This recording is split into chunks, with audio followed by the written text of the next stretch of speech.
Инстаграм профилот на Јелена Карлеуша, кој го следеа повеќе од 2 милиони луѓе, е деактивиран.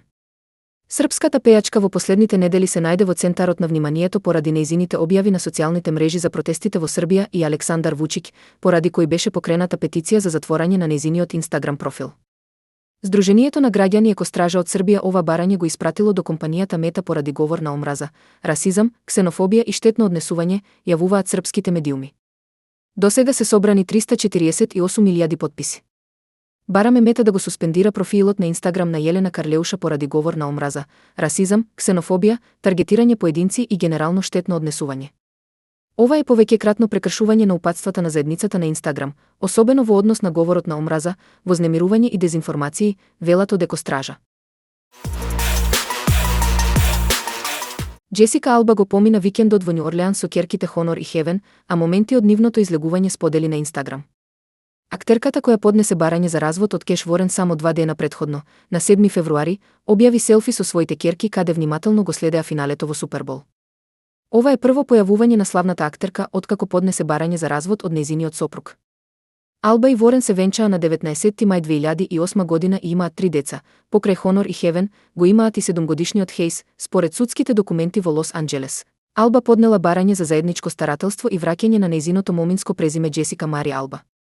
Причината за разводот беше наведена како непомирливи разлики, додека датумот на разделба беше наведен како 27 декември 2024 година.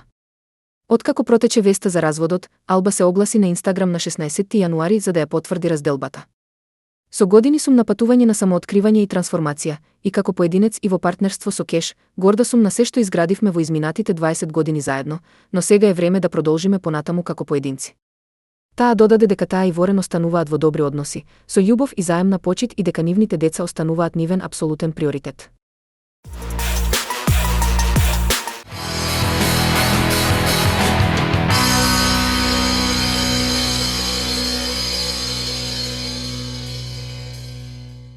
Друштвото на писателите на Македонија денеска на пресконференција ќе ги соопшти членовите на жирикомисиите задолжени за доделување на годишните награди за 2024 година, како и петмината добитници на наградите.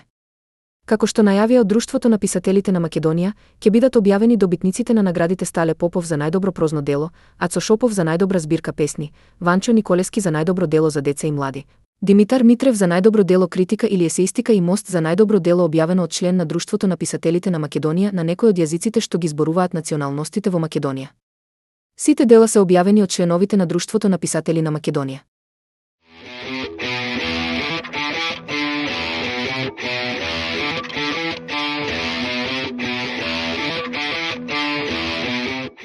Некој ме гледа романтично е насловен традиционалниот љубовен концерт кој ќе се одржи во четврток, со почеток во 20 часот. На програмата е балеет за Марта од балетот Пролет на Апалачите од Арон Копланд, 3 танцови епизоди од балетот од градот од Леонард Бернштајн и арии од љубовната опера Порги и без за сопран, баритон, хор и оркестар од Џорџ Гершвин. Диригент е маестро Јерухам Шаровски од Израел, а како солисти ќе настапат сопранистката Бети Гарсес и бас баритонот Кевин Шорт, ќе настапи и хорот Про Арс кој го подготви маестро Сашо Татарчевски.